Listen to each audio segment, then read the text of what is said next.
Sir VLB அப்படின்ற புது concept மூலமாக நீங்கள் ஆன்லைன் மூலமாக அதுவும் 2 years long term course every week ஆன்லைனில் வந்து எடுத்துட்ருக்கீங்க. அது மட்டும் இல்லாமல் நீங்கள் சொல்கிற பரிகாரங்கள் சொன்ன உடனே சின்ன சின்ன விஷயங்கள் தான் பரிகாரமாக கொடுக்குறீங்க, உடனே பழிக்குது. எந்த அளவுக்கு சார் ரெஸ்பான்ஸ் இருக்குது? எந்த மாதிரியான கஸ்டமர்ஸ்ன்னு சொல்கிறத விட ஃப்ரெண்ட்ஸு தான் அவங்களுக்கு இருக்கிற சர்க்கிள், எந்த மாதிரி மக்கள்லாம் உங்களை நாடி வராங்க சார்? எல்லா தரப்பட்ட மக்களும் வருவாங்க ஐயா. அடித்தளத்தில் இருந்து சாதாரண ஒரு கட்டிட தொழிலாளியாக கூட இருப்பாங்க. வாட்ச்மேனாக என்ன மாதிரி ஒரு காலத்தில் நான் வாட்ச்மேனாக அந்த மாதிரி வாட்ச்மேனாக இருந்தவங்களாம் வந்து வருவாங்க. ஐஏஎஸ் வரைக்கும் வருவாங்க. பெரிய பெரிய தொழிலதிபர்கள் வரைக்கும் பார்த்துருக்குறேன். ஐஏஎஸ் பார்த்துருக்குறேன், ஐபிஎஸ் பார்த்துருக்குறேன், ஐபிஎஸ் படித்தவங்க பார்த்துருக்கேன். எல்லா தரப்பு மக்களுக்கும் நான் ஜாதகம் பார்த்துருக்கேன். இவங்களுக்கு தான் அப்படின்லாம் இல்லை. ஏன்னா மீடியாவில் நம்ம பிரபலமானதுனால எல்லாருக்கும் தெரியும்.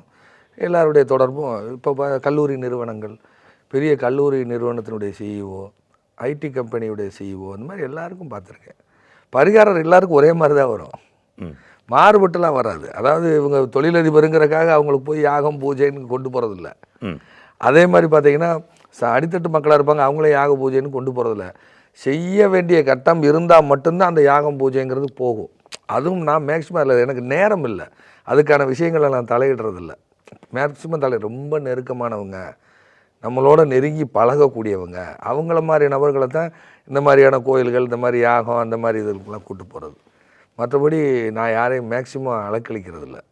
மெட்டல் கட் பண்ணுறது அல்லது அந்த கிரகம் அந்த கிரகங்களுக்கு பேர் இருக்குது, அதுக்கு தகுந்த பேர் உள்ள கோயில்களுக்கு போயிட்டு வாங்க.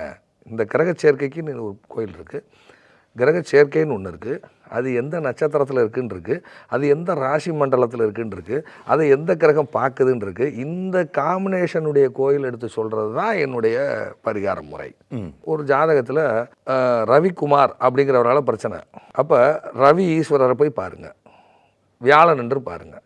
ரவி ஈஸ்வரர் வியாழன் என்று பாருங்கள். ரவி ஈஸ்வரர்னு ஒரு கோயில் இருக்குது. ஆமாம். ஸோ அது வியாழன் என்று பாருங்கள். ஏன்னா குருதான் குமார், சூரியன் தான் ரவி. அப்போ ரவிக்குமாரால் பிரச்சனை. அப்போ ரவி ஈஸ்வரர் போய் வியாழக்கிழமை தரிசனம். உங்கள் பிரச்சனைக்கு உங்கள் பேர் கொண்ட தெய்வமே தீர்வு, அதுதான் தீர்வு. ஒருத்தர் வந்து பாஸ்கர்னு ஒருத்தரால் பிரச்சனை. அப்போ பாஸ்கர ஈஸ்வரரை பாருங்கள். பாஸ்கருங்கிறவர் ஒரு பணம் வாங்கிட்டு தர மாட்டேங்கிறாரு. 2 பேரும் ஒன்றா தொழில் செய்கிறாங்க. பாருங்கள், சூரியன் தான் பாஸு, சனி லேபரு. சனி சூரியன் சேர்ந்தால் பாஸ்கரன்னு பேர் வரும். அப்போ இவங்க 2 பேரும் சேர்ந்து ஒன்றா தொழில் செய்கிறாங்க. சூரியன் நிர்வாகம், சனி கழகம்.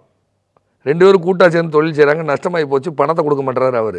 இவருக்கு செட்டில் பண்ணுறதை அவர் செட்டில் பண்ண மாட்டேங்கிறாரு. அப்போ பாஸ்கர் ஈஸ்வரரை பாருங்கள்.